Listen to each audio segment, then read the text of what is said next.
Hey there. So Brian's Winter, Chapter 3.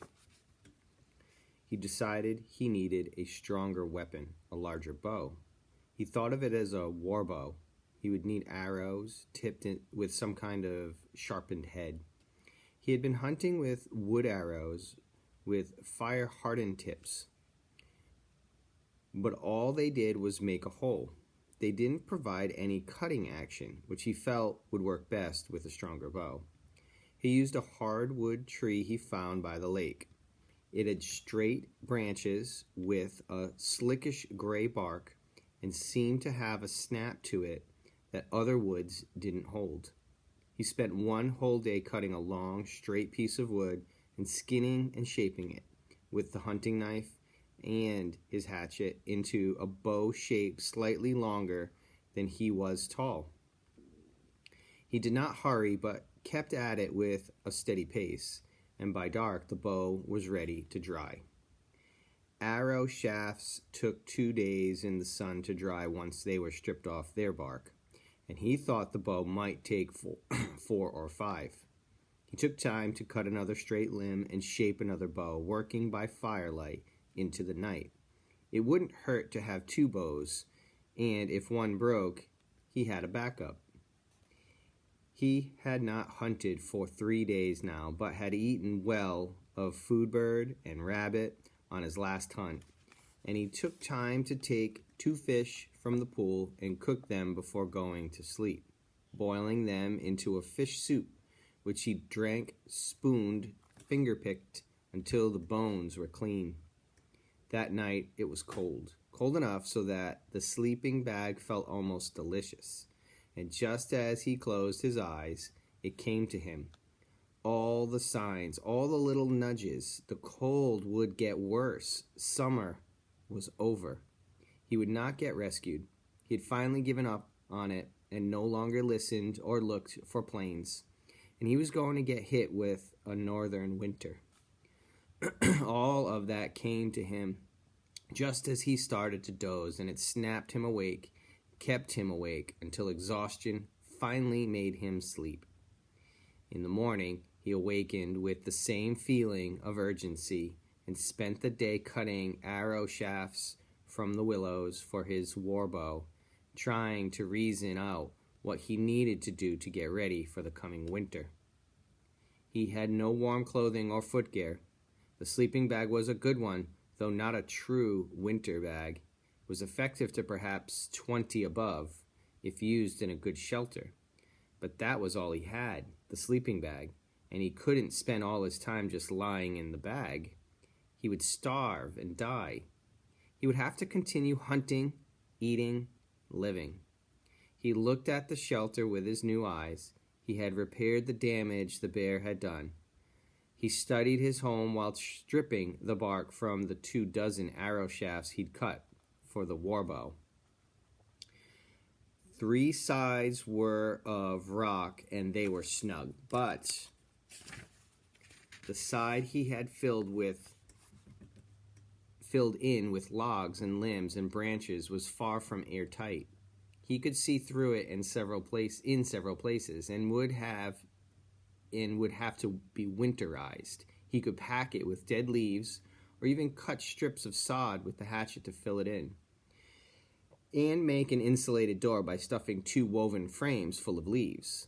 The problem, well, he thought, smiling, one of about 1,000 problems, was that he didn't honestly know how cold it would get or how much snow there would be, or what he could do to live. What would be available to hunt in the winter? He knew some things migrated, but he wasn't sure which things, or if even rabbits came out. Maybe they stayed inside brush piles or caves all winter and slept. Also, would he have to have a fire inside the shelter to stay warm? He shook his head and paused in scraping the bark off one of the shafts to look across the lake. Too much to know for right now. Too much to do. In the trees on the other side of the lake, the leaves were changing. They must have been doing it for a week or more, he thought. Why didn't I see it? And now that he noted it, he saw that in many other areas the leaves were changing as well, mostly gold, some shades of pink and red, scattered bits of color. And the sky over the lake was different as well. The soft summer clouds were gone, and where it was blue, it was a flat coppery blue. And where the clouds were coming, they were a slate gray, and they grew as he watched. Not in thunderheads as in summer, towering and full of drama, but an almost ugly gray that was all one shade and expanded from the north to cover the sky as if he pushed by a large hand. Even as he watched, the patch of blue he had seen at first was gone, and all the sky was gray, and he could smell rain. Again, not the rain of summer, but a cooler, almost cold rain was coming, and it made him shiver, though it had not started yet. He went back to his shaving on the arrow shafts, concentrating on the task at hand. Something else he had learned. Do what you can as you can. Trouble, problems will come no matter what you do, and you must respond as they come. And indeed, he was having enough trouble with the idea of a war bow. It was all well and good to say he would have a more powerful bow, in the hope that a better weapon would give him more protection. But making one and the arrows was harder than he had thought it would be. It all came down to poking a hole in something to kill it, he thought. That's what weapons were all about. Whether it was a gun or a spear or an arrow, something had to die for him to live. And the way to kill it was by poking a hole in it to make it die. He grimaced. But it was so. The hole had to be poked, the animal killed, and therein lay the difficulty with the warbow. It was one thing to poke a hole in a rabbit or a foolbird. They were small and thin-skinned. It was something else to think of doing it to a large animal. Once he had shot at a porcupine up in a tree with his light bow, thinking that if he could bring it down and skin it very carefully, he would get more meat and fat than he did off the rabbits and foolbirds. He was amazed to see his arrow bounce harmlessly off the side of the porcupine. If he could not shoot a relatively small animal, what could be done to kill or even hurt a larger one? It was in the strength of the bow, he thought, and the type of arrow. The bow had to be so stiff it would drive the arrow much harder into a larger animal, to get deeper into a vital area. And the arrow had to have some way to cut through and make a larger hole. The stiffer bow, he thought, he had already made, though he would have to wait and string it to make certain. But the arrows were a problem. He had stiffer shafts to take the extra load of a stronger bow. But the points were something else again. He thought on them long and hard all that night while working on the shafts by the fire. He considered the bits of aluminum scrap from the skin of the plane, but they were too thin and soft. There had to be something, some place that could help him, and he couldn't make it come to his mind until after he'd gone to bed and was lying, looking at the glowing coals of the fire. Pinter's Sporting Goods Store. It was an old store that he sometimes passed on his way to school, run by an older man named Pinter, who had a sign over the door that said he was anti-mall, and the store reflected it. There was none of the glitter of the modernness of a mall, just some funky shelves and guns and bows and some hockey gear and an old oil stove where unshaven men sat, talked about the old days, and spit tobacco juice into old coffee cans. Brian had not been in the store that many times, but on one occasion he stopped there to see if Pinter's sharpened ice skates, and next to the door there had been a large glass case, with a collection of arrowheads arranged in a circle.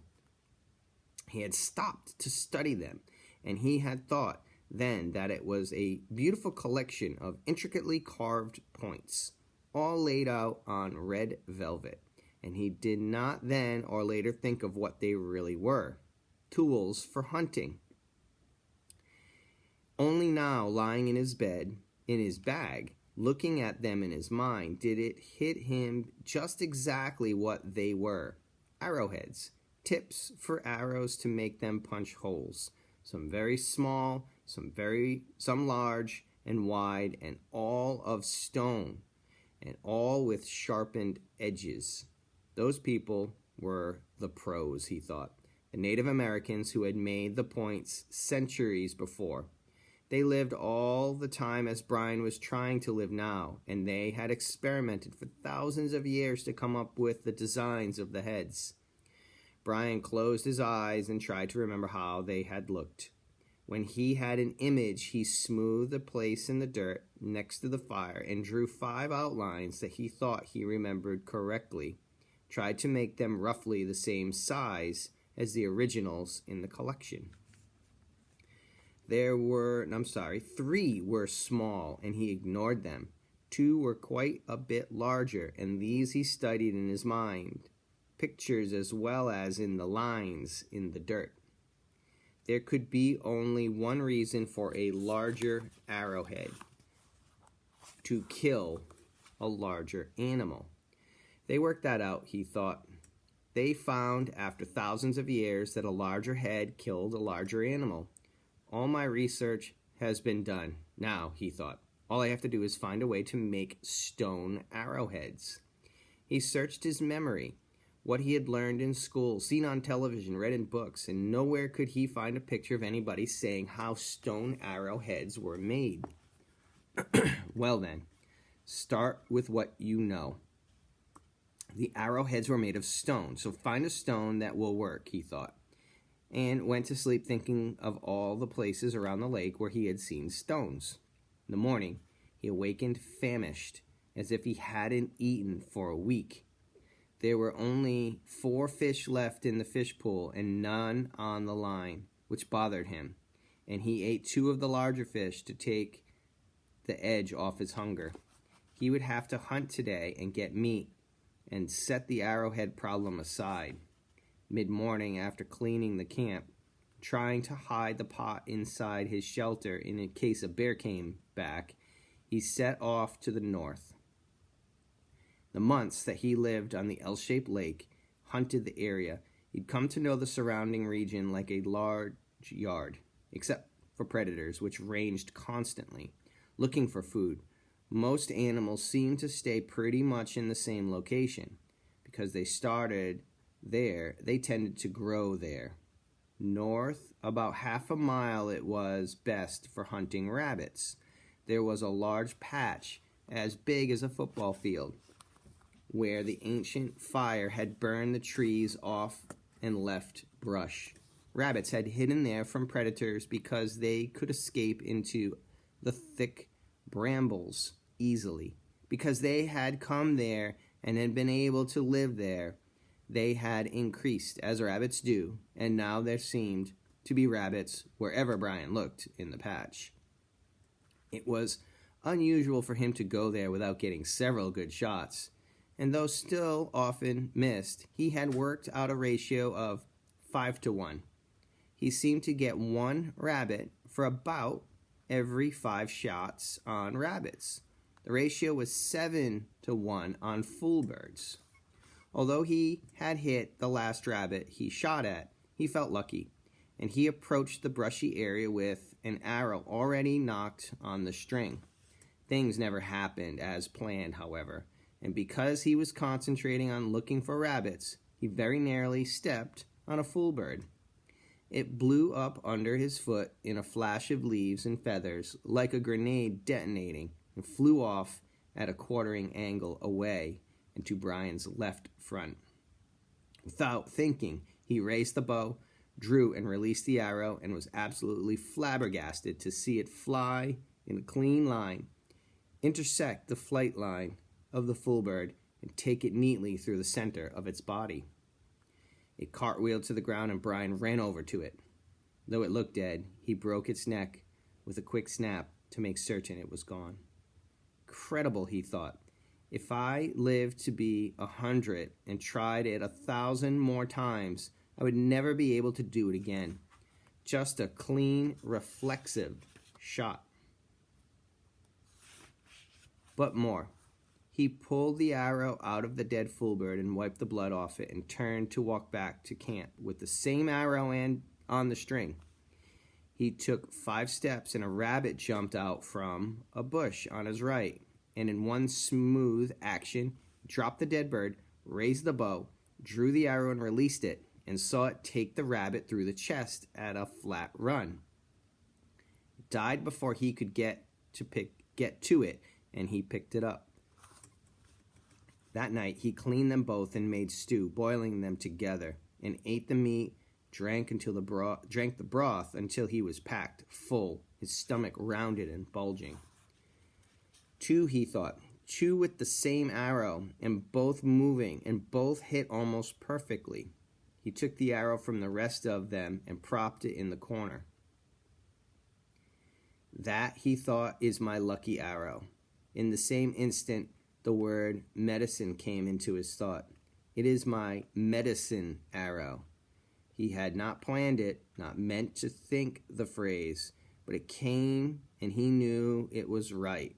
It was not a religious idea so much as a way to believe in what he had done and how he had done it. And from that day on, he did not use the arrow again, but put it on a small rock ledge.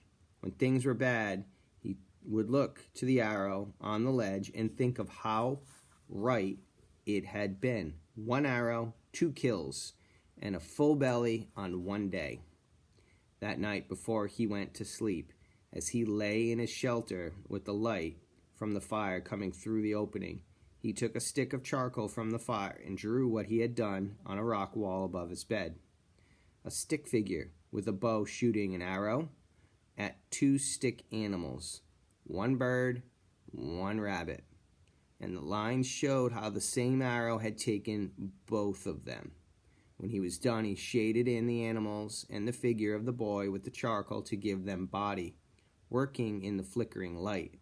He wished he had some color to work in as well, to show feathers and fur and blood. It was not until later, as he lay back just before full-belly, contented sleep, that he remembered having seen some pictures in a magazine of cave paintings in France. Old, he thought. They were the oldest art ever found, according to the article. Painted by ancient early man. Brian burrowed down into the bag and closed his eyes, and the last thing he thought was to wonder if the ancient men who drew in the caves in France ever took 2 animals with the same arrow. All right, thanks.